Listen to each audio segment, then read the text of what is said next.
এসেছে আমাদেরকে জান্নাতে নিতে। জোরে বলুন, মেয়েরা এসেছে আমাদেরকে কোথায় নিতে? ওই মেয়েগুলোকে হাতে ধরে আমরা জাহান্নামে যাওয়ার কারণ বানাই। কিভাবে জাহান্নামে যাওয়ার কারণ বানাই? আপনি যে মেয়েটাকে মোটরসাইকেলের পেছনে মশারির মতো চাদর পরিয়ে আপনার মেয়েটাকে যে আপনি কিশোরগঞ্জ শহরের তেরিপট্টির কাপড়ের মার্কেটে নিয়ে গেলেন, রাস্তায় যাবার সময় মানুষেরা দেখে না? কলা যদি খোলা থাকে তাহলে এটাতে পায়খানার মাছিও কিন্তু এসে বসে। যেই ছেলেটা গাঞ্জা খায় হেও আপনার মেয়েরা দেখছে, ভালো মানুষের তো দেখছি। এই যে হাজার হাজার মানুষ দেখলো, গুনাহ হয়েছে কিনা? এই বাপের গুনাহ হয়েছে না? বাপে যে মেয়েকে মোটরসাইকেলের পেছনে সাজিয়ে নিয়ে গেল মানুষকে দেখাতে দেখাতে, আপনার মেয়েটাকে এভাবে আপনি জাহান্নামে যাওয়ার কারণ বানাচ্ছেন। অথচ আল্লাহ রাব্বুল আলামিন আপনার এই মেয়েকে দিয়েছিলেন মেয়েটা যেন আপনাকে হাতে ধরে জান্নাতে নিয়ে যায়। আপনি মেয়েটাকে স্কুলে পাঠালেন, মেয়েটা পিটি করছে, পিটি রাইট লেফট রাইট। আব্বু তোমার জন্য একটা শার্ট আনতে পারলে না? বাবা বলছে মারে আমার লাগবে না, আমার আছে। এমন বাবারা বলে কিনা? রিকশা চালক বাবা আজকের দিনের মতো রাস্তা নয়, যেই সময় ঈদুল ফিতর ওই সময় যখন হয়েছে তখন বৃষ্টির দিন ছিল, কাঁচা রাস্তা পাকা না। বাবা অনেক কষ্ট করে টাকাগুলো জমিয়েছিল নিজের জন্য শার্ট কিনবে, কিন্তু কিনলো না, মেয়েদের জন্য জামা কিনে নিয়ে এসেছে। বাবা শার্ট কিনে না বলে মা আমার আছে। আসলে কি আছে? মেয়েরা কইতেছে আব্বা তোমার লাগে একজন জুতা কিনতে পারলা না, তোমার স্যান্ডেল ছিঁড়ে গেছে। স্যান্ডেল তো আর স্যান্ডেল নাই, স্যান্ডেল চশমা হয়ে গেছে। স্যান্ডেল কি হয়েছে? চশমা। ওই মোড়ার পায়ের যে গোড়ালি এই দিক দিয়ে গর্ত হয়েছে, ফাঁকা হয়েছে, আবার সামনের দিকে ফাঁকা হয়ে গেছে। বাবা সেই স্যান্ডেল পরে কিন্তু নিজের জন্য একজন স্যান্ডেল কিনলো না। মেয়েকে বলেছে মারে আমার আছে, আমার লাগবে না, তোমাদের জন্য নিয়ে এলাম। আল্লাহ নবী সাল্লাল্লাহু আলাইহি ওয়াসাল্লাম বলছেন এভাবে যারা মেয়েদের জন্য স্যাক্রিফাইস করে তাদের বেনিফিট কি তিনি হাদিসে শুনিয়েছেন। আপনারা কি আমার কথা বুঝতে পারতেছেন? ভলিউমটা একটু কমান তাহলে হবে না, বেশি কমালে আবার প্রবলেম হবে, তাহলে আমার কষ্ট হবে। দুইটাই ঠিক রাখতে হবে, বক্তাও ঠিক রাখতে হবে, শ্রোতাও ঠিক রাখতে হবে। শ্রোতারে ছাড়া বক্তা হয় না, বক্তারে ছাড়া আবার শ্রোতা হয় না। দুইটা ঠিক রাখতে হবে। মনিটর নেই? মনিটর আছে? এই জন্য তো প্রবলেম হচ্ছে, এখন আবার একদম কমে যাচ্ছে। সবাই একটু আওয়াজ করুন, গলা ছাড়ুন, একটু গলা খাকারি দেন তো সবাই। এই যে দুইজনকে দিতে বলেছেন সবাইকে জোরে, হ্যাঁ একসাথে আবার, এবার জোরে বলুন আল্লাহু আকবার, আরো জোরে বলুন আল্লাহু আকবার। খুব মনোযোগ দিয়ে শুনবেন, মা বোনেরাও শুনবেন। ইকো দেওয়া আছে? Echo zero.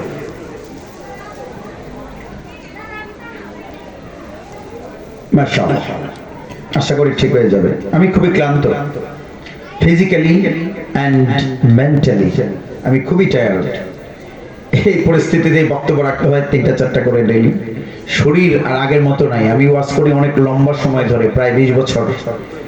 বিশেষ করে গত 16 বছরে আমি ডেইলি 3টা-4টা করে মাহফিল করেছি গড়ে। আপনাদের পাশে ছিলাম, সেবা দিয়েছি, দোয়া নিয়েছি। হয়তো আর বেশি দিন দেখা হবে না। নানা কারণে আমি ওয়াজ থেকে বিদায় নিতে চাচ্ছি। কারণ এই ওয়াজের ময়দানটা এই কিছু ভালো মানুষের জন্য এখনো আসতে মন চায়। এই ময়দান আমাদের জন্য না, এটা অশুভ একটা প্রতিযোগিতা। যে ছেলে ক্লাস 5 পাস করেছে তার সাথে আমার প্রতিযোগিতা করতে হয়।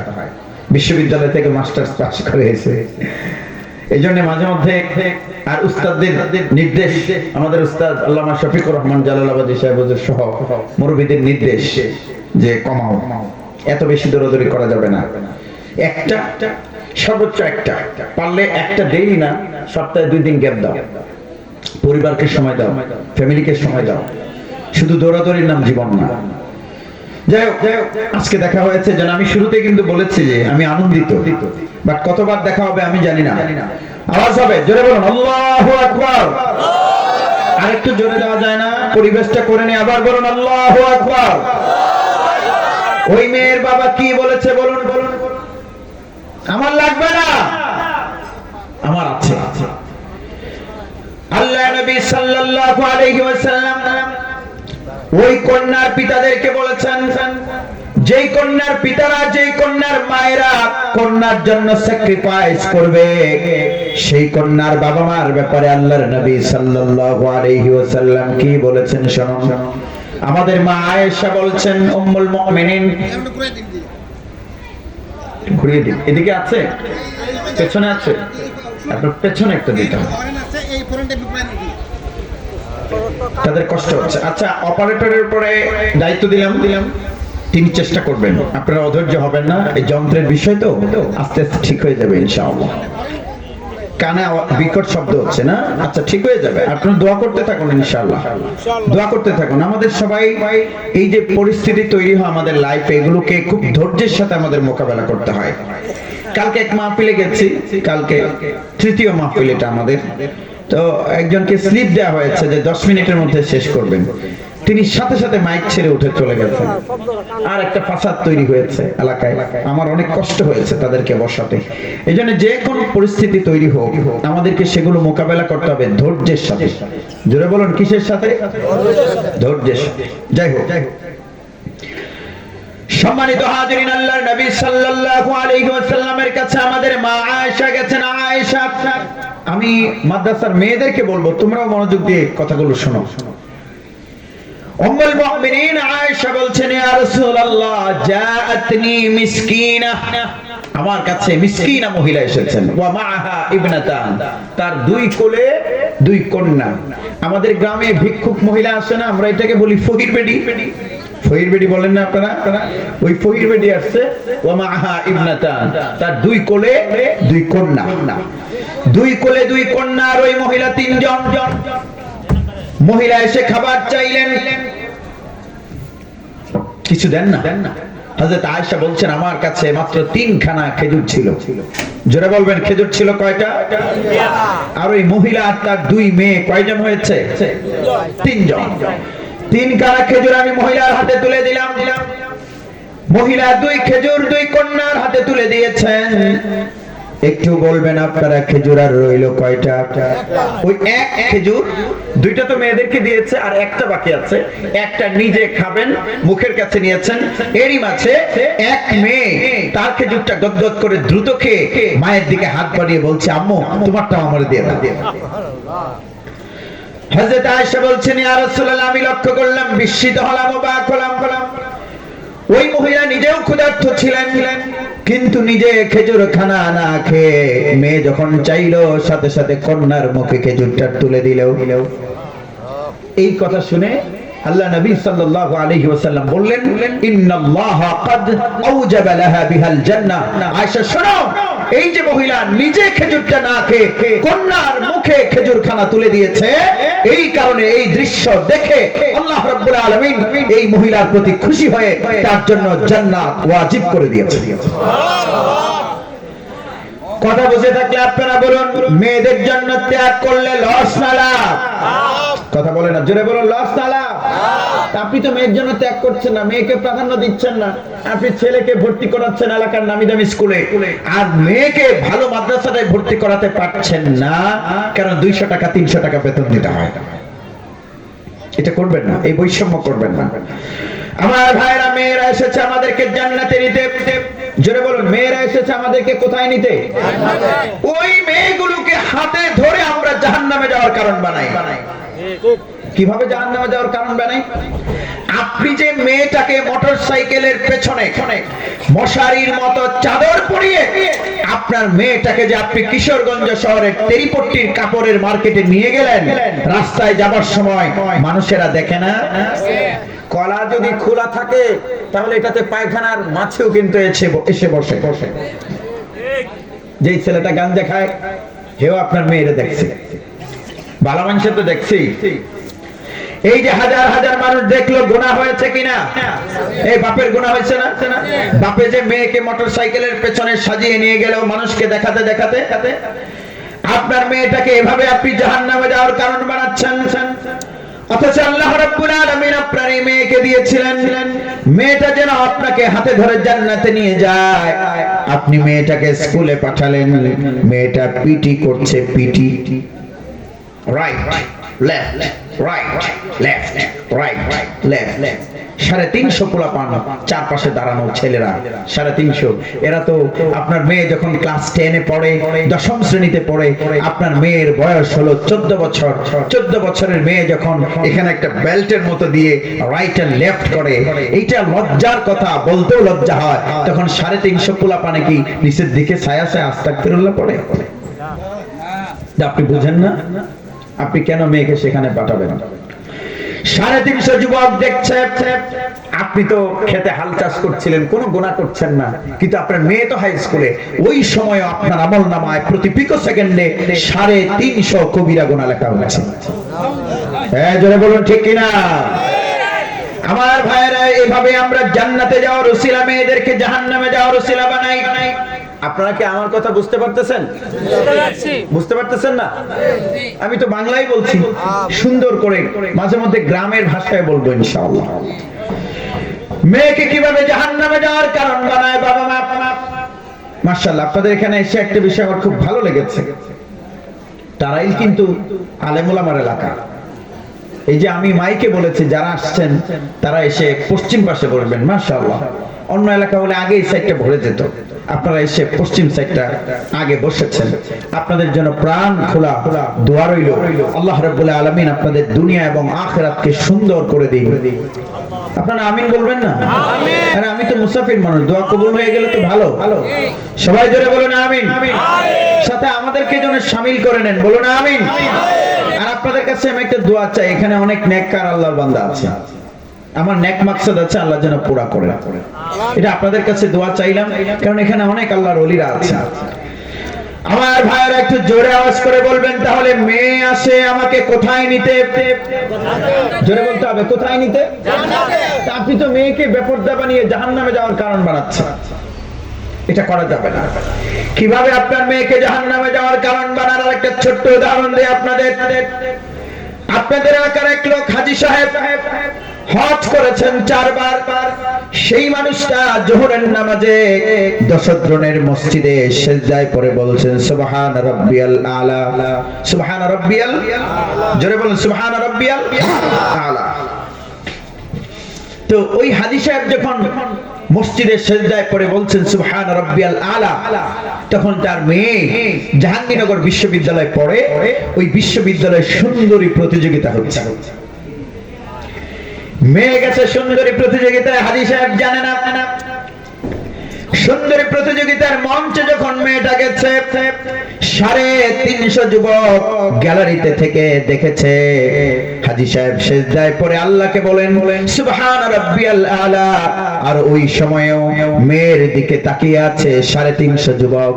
হাজী সাহেবের আমলনামায় সিজদারত অবস্থায়ও প্রতি পিকো সেকেন্ডে, ন্যানো সেকেন্ডে, 1 সেকেন্ডের 1 লাখ কোটি ভাগের 1 ভাগ সময়েও তার আমলনামায় 350 করে কবিরা গুনাহ লেখা হয়। ঠিক কি না?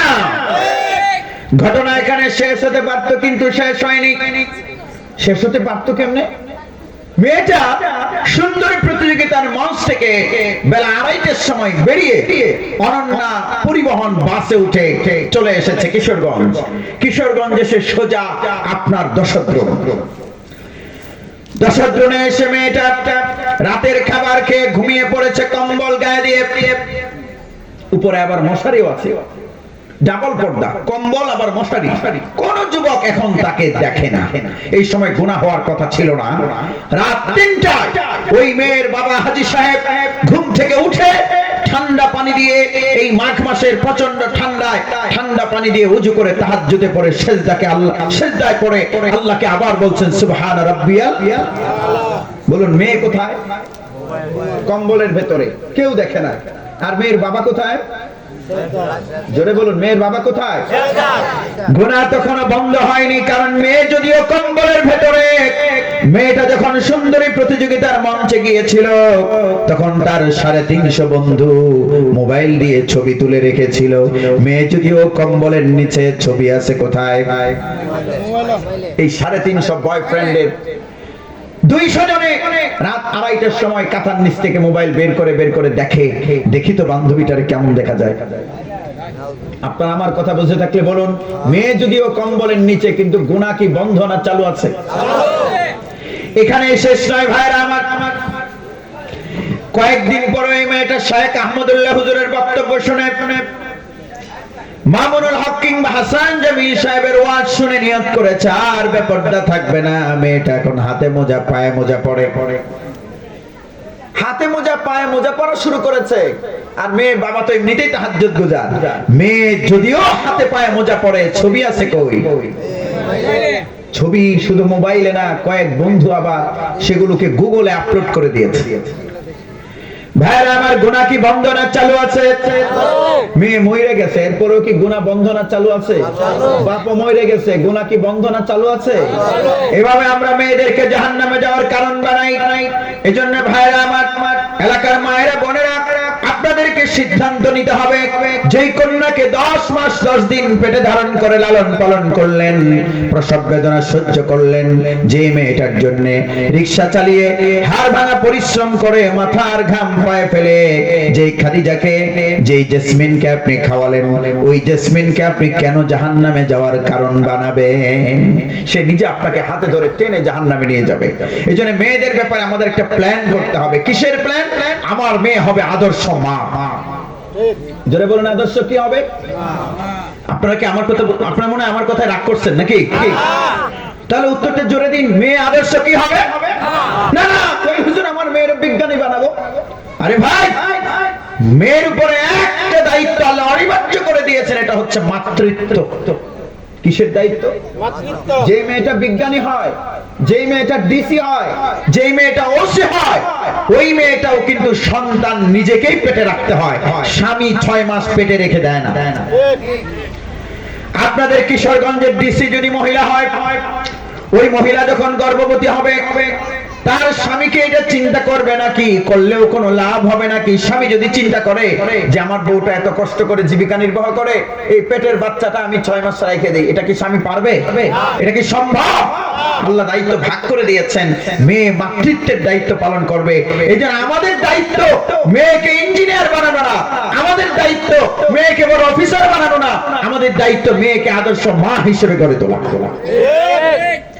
ভাইরা আমার, আমরা যদি নিয়ত করি বাংলাদেশের সব ইঞ্জিনিয়ার বানাবো, ছেলেদেরকে মেয়েদেরকে ইঞ্জিনিয়ার বানাবো না, বাংলাদেশের সব বিজ্ঞানী বানাবো, মেয়েদের ছেলেদেরকে বানাবো বিজ্ঞানী, মেয়েদেরকে বিজ্ঞানী বানাবো না, যদি আমরা মনে করি, এদিকে তাকিয়ে মনোযোগ দিয়ে শুনুন, আমরা যদি চাই বাংলাদেশের 10,000 বিজ্ঞানী লাগবে, 10,000 বিজ্ঞানী আমরা ছেলেদেরকে বানাবো। আমরা যদি চাই 10,000 প্রথম শ্রেণীর কর্মকর্তা ছেলেদেরকে বানাবো, আমরা যদি এটা চাই আমরা ছেলেদেরকে বানাবো। আমরা যদি চাই আমার রাষ্ট্রের হাজার হাজার সায়েন্টিস্ট, এগ্রিকালচারাল অফিসার, খনির ভেতরে কাজ করার পরিশ্রম করার জন্য আমরা ছেলেদেরকে বানাবো, এটা সম্ভব। কিন্তু আমরা যদি চাই একজন মা ছেলেকে বানাবো, এটা কি সম্ভব? কারণ মাতৃত্বের দায়িত্ব আল্লাহ কাকে দিয়েছেন? আপনি আপনার মেয়েকে মা বানান, তাহলে বাংলাদেশ সুন্দর হয়ে যাবে। বাংলাদেশকে কিভাবে সুন্দর বানাতে হবে? আমি ঢাকা শহরে এক সেমিনারে বক্তব্য রাখছিলাম, ওইখানে এক বুদ্ধিজীবী আমাকে বললেন, হুজুর বাংলাদেশে এত মাদ্রাসা, আমি বললাম আপনার মাদ্রাসা দিয়ে সমস্যা থেকে? কয় না হুজুর, এত মাদ্রাসার দরকারটা কি? আমি তাকে বললাম, অপেক্ষা করুন, বাংলাদেশের প্রত্যেকটা ঘরকে আগামী দিনে আমরা মাদ্রাসা বানাবো, প্রতিটা মুসলমানের ঘর হবে মাদ্রাসা। আমার দিকে এভাবে চোখ তুলে বললেন যে হুজুর, প্রতিটা মুসলমানের ঘরকে কিভাবে আপনি মাদ্রাসা বানাবেন? আমি বললাম, শুনুন ও ভদ্রলোক, শুনুন আপনি, ও সুশীল ভাই শুনুন, আমার মহিলা মাদ্রাসায় যে ছাত্রীরা পড়ে, ওই ছাত্রীরা যখন হেদায়া পড়ে, জালালাইন পড়ে, মেশকাত পড়ে, দাওরায়ে হাদিস পাস করে যখন বেরিয়ে যাবে, বেরিয়ে গিয়ে যখন একটা ফ্যামিলির বউ হবে, ওই ঘরটা একটা মাদ্রাসায় পরিণত হবে, ঠিক কি না?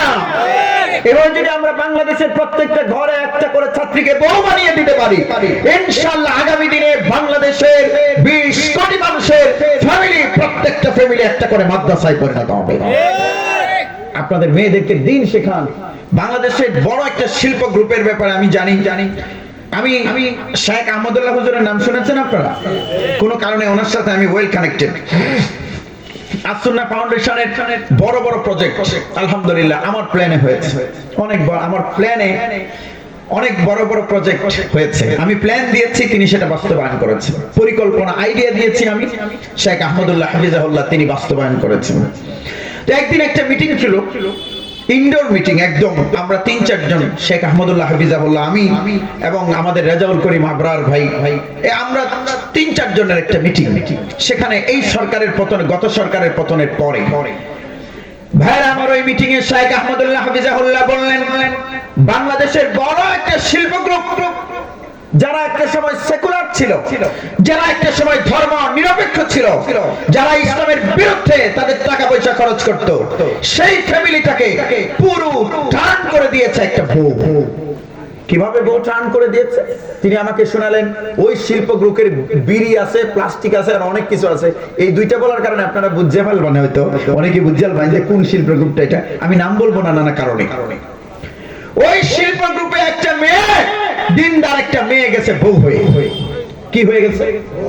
এই একটা বউ পুরো পরিবারকে বদলে দিয়েছে। এখন এই পরিবার কোটি কোটি টাকা বছরে ইসলামের পেছনে খরচ করে। সুতরাং আমাদের ঘরগুলোতে যদি আমরা এরকম বউ নিতে পারি, তাহলে আমাদের ঘর আলোকিত হয়ে যাবে। আমার ভাইয়ের এই জন্য মহিলা মাদ্রাসাগুলোর দরকার। আপনার মেয়েকে আপনি জাহান্নামে যাওয়ার কারণ বানাবেন না। আপনার মেয়েকে এখানে আপনি ভর্তি করুন। আপনার মেয়েকে যদি এখানে ভর্তি করেন, পরিবারগুলো আলোকিত হয়ে যাবে। আমি মিঠামইন গিয়েছিলাম। মিঠামইন আপনাদের এখান থেকে খুব বেশি দূরে না, কিন্তু মিঠামইন গেছি। আমাকে এক লোক বলছেন, হুজুর আমাদের এই মাদ্রাসাটা আমাদের এলাকাকে সভ্য করে দিয়েছে। আমি বললাম, এই মহিলা মাদ্রাসা, গ্রামের মহিলা মাদ্রাসা, আপনাদের এখানে তো তবু টিনের ঘর আছে, ওইখানে বাইরে একটা এই টিনের বেড়া আছে বড় করে, আর ঘরের বেড়া ভাঙ্গা। ওই মাদ্রাসার ব্যাপারে এলাকার মুরব্বীরা মূল্যায়ন করে আমাকে বললেন, হুজুর এই মাদ্রাসাটা হওয়ার পরে আমাদের এলাকার মহিলারা সভ্য হয়েছে। কেমনে সভ্য হয়েছে? হুজুর আমাদের এলাকার মহিলারা রাস্তায় বসে মাছ কাটতো, রাস্তায় বসে তারা মাছ কাটতো। মাশাআল্লাহ, এই সবাই সামনে চলে আসুন, সামনে এই জায়গাটা এসে বসে, আপনারা জায়গায় বসে থাকুন। এদিকে আসুন, একজন এদিকে আসুন। এই তোমরা যারা দাঁড়িয়ে আছো এই দিক দিয়ে এসে এখানে এসে বসো, সামনে এসে বসো। আমি পরিবেশটাকে আর নাড়াবো না, আপনারা যে যেভাবে আছেন সেভাবে বসে থাকুন। মাশাআল্লাহ, প্যান্ডেল একদম ভরে গেছে। এই আপনারা এই আমার ডান পাশে, বাঁশের খুঁটির ডান পাশে যারা আছেন সবাই একটু ডান হাতটা উঁচু করুন তো, একদম সোজা করুন। বাম পাশেরও ৩-৪ জন হাত তুলে ফেলেছেন, আপনার হাত নামান। একটা প্রতিযোগিতা হবে, competition between right and left, ডান বামের প্রতিযোগিতা। আপনারা কি হাঁটতে চান না জিততে চান? ওকে, দেখি বলুন আল্লাহু আকবার। আপনারা হাত নামান। এবার আপনারা হাত তুলুন, দেখা যাবে আপনারা কি হেরে যান না জিতে যান। বলুন আল্লাহু আকবার। 49 আর 51, 49 আর 51। বাস্তবে সবাই জিতেছেন। এবার আমরা সবাই মিলে জিতবো। মাশাআল্লাহ, সুন্দর পরিবেশ হয়েছে, প্যান্ডেল ভরে গেছে। সবাই মিলে জিতবো, পুরো এলাকাটা কাঁপিয়ে দিতে হবে। জোরে গলা খাকারি দিন সবাই। হ্যাঁ, এবার জোরে বলুন আল্লাহু আকবার। হাত নামান ভাইরা আমার। যেই কথা বলছিলাম, ওই এলাকার লোকেরা আমাকে বলল, হুজুর এই মাদ্রাসাটা হওয়ার আগে মহিলারা রাস্তায় বসে মাছ কাটতো, যেখানে সেখানে বসে গল্প করতো, পুকুরে গিয়ে গোসল করতো। কিন্তু মাদ্রাসাটা হওয়ার পরে প্রত্যেকটা ঘর থেকে যখন মেয়েদেরকে মাদ্রাসায় ভর্তি করা হয়েছে, ওই মারা যারা এখন থেকে 2 বছর আগে 3 বছর আগে পুকুরে গিয়ে গোসল করতো, ব্যাপারটা চলতো, তারাও এখন পুকুর থেকে পানি আনিয়ে, তাদের টাকা পয়সা নাই, টিনের বেড়া দিয়ে গোসলখানা বানাবার মতো সুযোগ তাদের নাই, কিন্তু কলা পাতা দিয়ে বেড়া বানিয়ে গোসলখানা বানিয়ে বাড়িতে গোসল করে তারাও এখন আর পুকুরে যায় না। আল্লাহু আকবার। এই সমাজকে যদি চেঞ্জ করতে হয়, এই মহিলা মাদ্রাসায় আমাদের মেয়েদেরকে ভর্তি করতে হবে।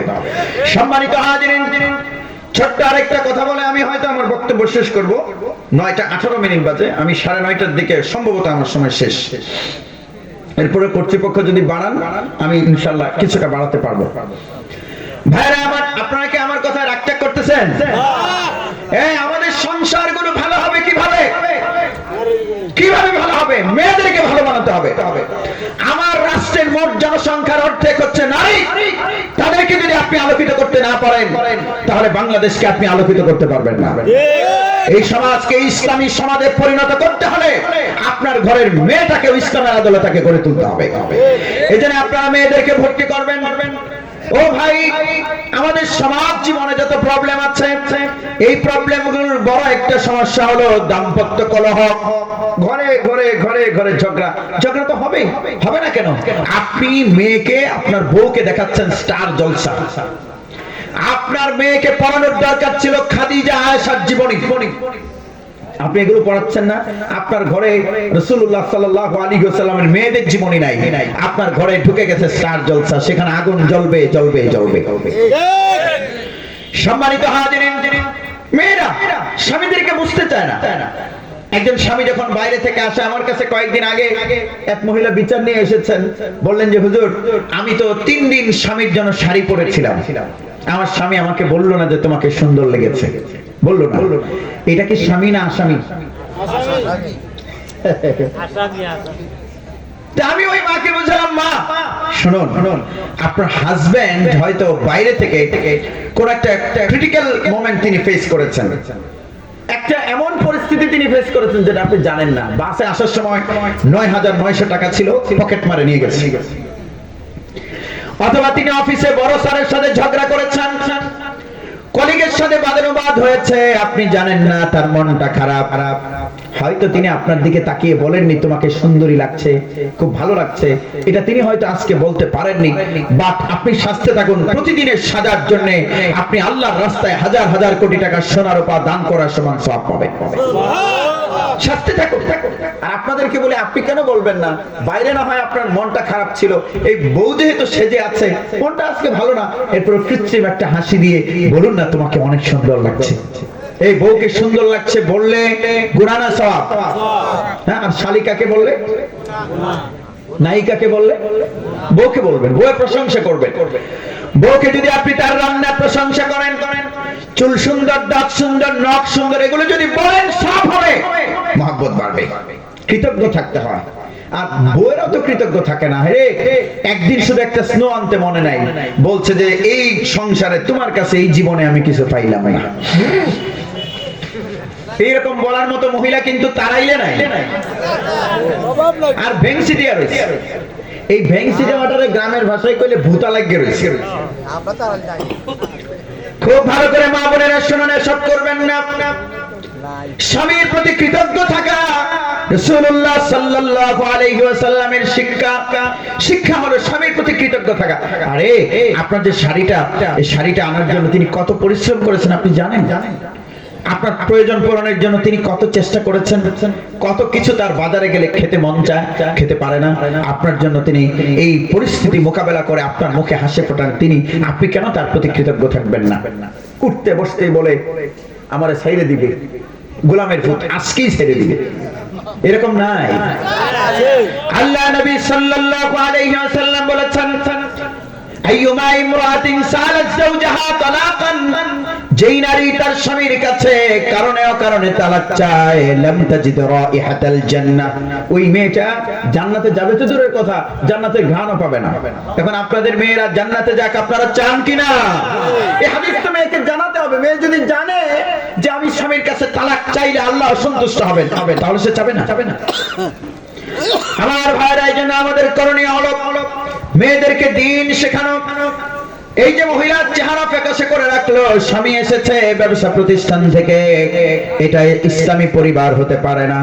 আল্লাহ নবী সাল্লাল্লাহু আলাইহি ওয়াসাল্লামের স্ত্রী খাদিজা, আমাদের মা, রাসূলুল্লাহ সাল্লাল্লাহু আলাইহি ওয়াসাল্লাম যখন হেরা গুহা থেকে বিমর্ষ অবস্থায় এসেছেন, তার চেহারা মলিন, তিনি বলেছেন, ইন্নী খাশিতু আলা নাফসি, বুখারী শরীফের হাদিস, ও খাদিজা, আমি তো অনেক ভয় পেয়েছি, আমাকে যেভাবে চাপা দিয়েছে আমি প্রাণের ভয়ে আছি, মরে যাই কিনা। এই চাপা যদি আমাদের সবাইকে একসাথে করে জিব্রাইল দিতেন, আমরা সবাই ভর্তা হয়ে যেতাম। আল্লাহ নবী সাল্লাল্লাহু আলাইহি ওয়াসাল্লাম আমাদের মা খাদিজাকে বললেন, খাদিজা, আমি আমার প্রাণের ভয়ে আছি। খাদিজাতুল কুবরা রাদিয়াল্লাহু তাআলা আনহা বললেন, ও আমার স্বামী মুহাম্মদ সাল্লাল্লাহু আলাইহি ওয়াসাল্লাম, কাল্লা ওয়াল্লাহি লা ইউযিকাল্লাহু আবাদা। আপনারা কি আমার কথা রাগটা করতেছেন নাকি? খুব মনোযোগ দিয়ে শুনুন, যেহেতু শব্দযন্ত্রের আওয়াজটা একটু কমানো হয়েছে এই কারণে আমার একটু কষ্ট হবে, আমি সেই কষ্ট মেনে নিচ্ছি যেন আপনারা ভালোভাবে কথাগুলো শুনতে পারেন, মাহফিল যেন সফল হয়। আমার সাথে সবাই একটু জোরে পড়বেন, গলাটা ছেড়ে জোরে পড়বেন আল্লাহুম্মা। জোরটা হয়নি, আরো জোর আছে, এটা মিছিল দিলেই বোঝা যাবে কয়েকদিন পরে যে মিছিলটা হবে না, বলতেই লুডা লুডা লুডা লুডা মার্কা মিছিল করতে। জোরে পড়ুন আল্লাহুম্মা। মাশাআল্লাহ। আল্লাহুম্মা সাল্লি ওয়া সাল্লিম ওয়া বারিক আলা হাবিবিকা মুহাম্মাদিন সাল্লাল্লাহু আলাইহি ওয়াসাল্লাম। আমার ভাইরা খাদিজাতুল কুবরা আমাদের মা, তিনি কি বলেন? আমরা দোয়া নিলে কইলে কইছিলাম না, না হরছিলাম না, যাইতা হেরা গুহাত না হরছিলাম না, তাবলিগো যাইতা, মাইটটা খাইছো। আমাদের মা খাদিজা বললেন কাল্লা ওয়াল্লাহি লা। এই মহিলা মাদ্রাসার মেয়েরাও শোনো, তোমাদেরকেও সহনশীল হতে হবে। আমার কাছে অনেক সময় এরকম অভিযোগ আমাদের কাছে আসে যে মাদ্রাসায় দাওরা পাস করে যাওয়া মেয়েটা শ্বশুর শাশুড়ির খেদমত করে না, এরকম অভিযোগ আমার কাছে আছে। কিন্তু আশপাশের মহিলা মাদ্রাসার মেয়েরা আসলে এরকম না, এরা খুব ভালো। কিন্তু মেয়েদেরকে একটু ওয়াজ করি, বুঝতে পারছেন?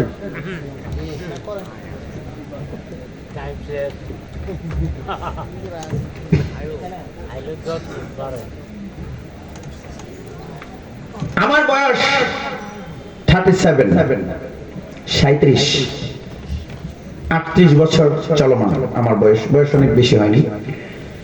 তো আমি আলহামদুলিল্লাহ এই 38-37 বছরে রিজিক পেয়েছি অনেক। আমার ঢাকায় বাড়ি আছে 2টা।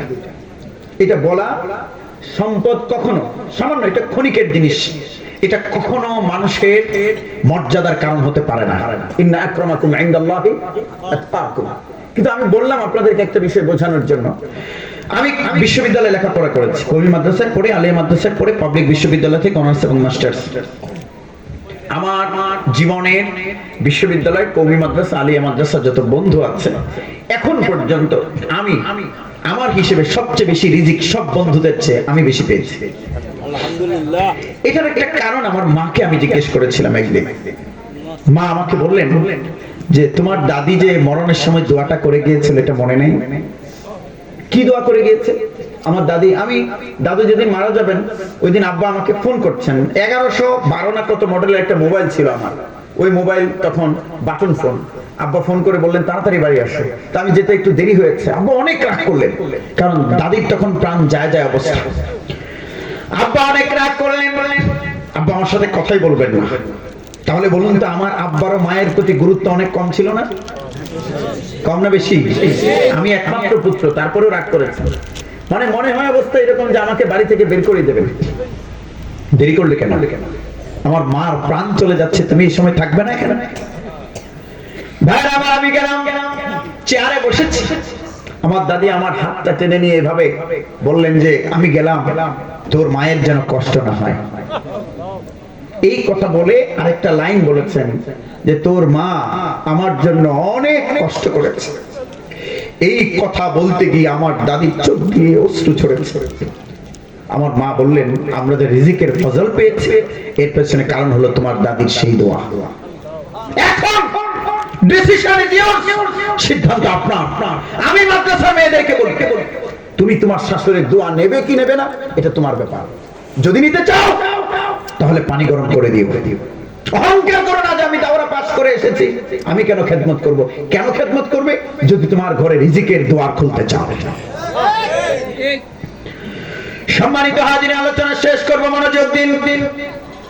আমার মা খাদিজা বলেন কাল্লা ওয়াল্লাহি লা ইউখজিকাল্লাহু আবাদা। ও মুহাম্মদ, আমার স্বামী আপনাকে আল্লাহ অপমানিত করবেন না। ইন্নাকা লাতাসিলুর রাহিমা, আপনি তো আত্মীয়তার বন্ধন রক্ষা করেন। সুতরাং আমি আপনাকে স্ত্রী হিসেবে যেমন করে দেখেছি, আমার দৃষ্টিতে আকাশের নিচে জমিনের উপরে আপনার মতো ভালো মানুষ কেউ নাই। আপনার কাছে হেরা গুহায় যিনি এসেছেন তিনি ভূত নন, পেত্নী নন। আপনার কাছে কোনো শয়তান আসেনি, আপনার কাছে এসেছেন আল্লাহর পক্ষ থেকে পাঠানো ফেরেশতা। আপনি নবী হয়েছেন। আমি খাদিজা আপনার নবুয়তের উপর ঈমান আনলাম।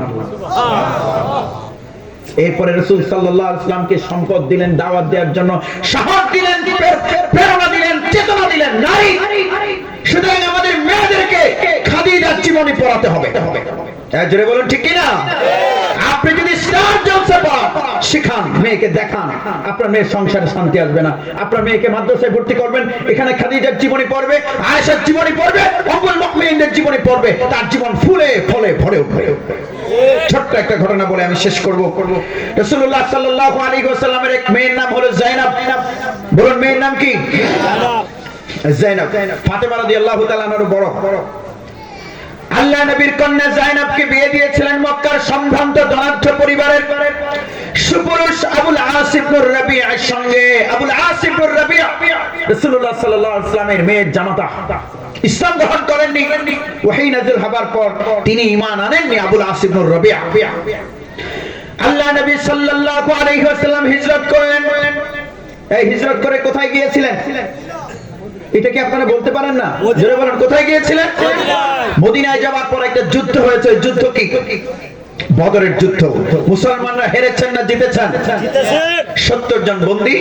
ওই আবুল আস ইবনুর রাবিআ তো মক্কায় ছিলেন। বদরের যুদ্ধের দামামা বেজে উঠেছে, সবাই যাবে। আবুল আস তিনি রাজি হচ্ছিলেন না, কারণ তিনি জানেন যুদ্ধে গেলে সামনাসামনি দাঁড়াতে হবে আমার শ্বশুরের।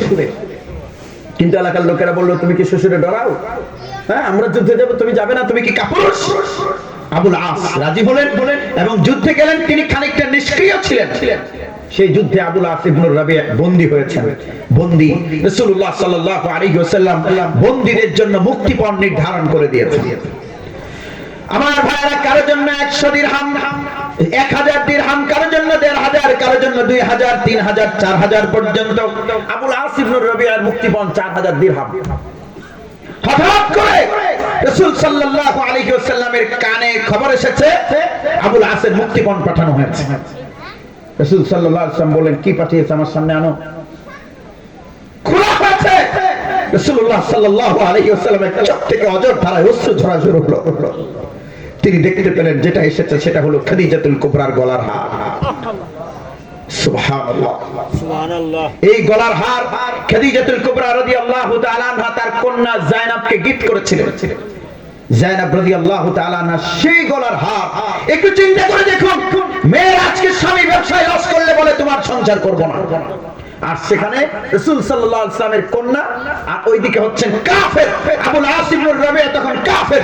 ওই কাফেরকে ছাড়িয়ে আনার জন্য যায়েনব রাদিয়াল্লাহু তাআলা আনহা তিনি তার মা খাদিজার পক্ষ থেকে পাওয়া জীবনের সবচেয়ে বড় উপহার খাদিজার গলার হার, সেটা মুক্তিপণ হিসেবে পাঠিয়ে দিয়েছেন। স্বামীর পাশে দাঁড়িয়েছেন। তাহলে বলুন, আমাদের মেয়েদের স্বামীর এই বিপদে পাশে দাঁড়াবার দরকার আছে না নাই? মেয়েদেরকে এটা শিখাবেন, তাহলে তার সংসার সুন্দর হবে।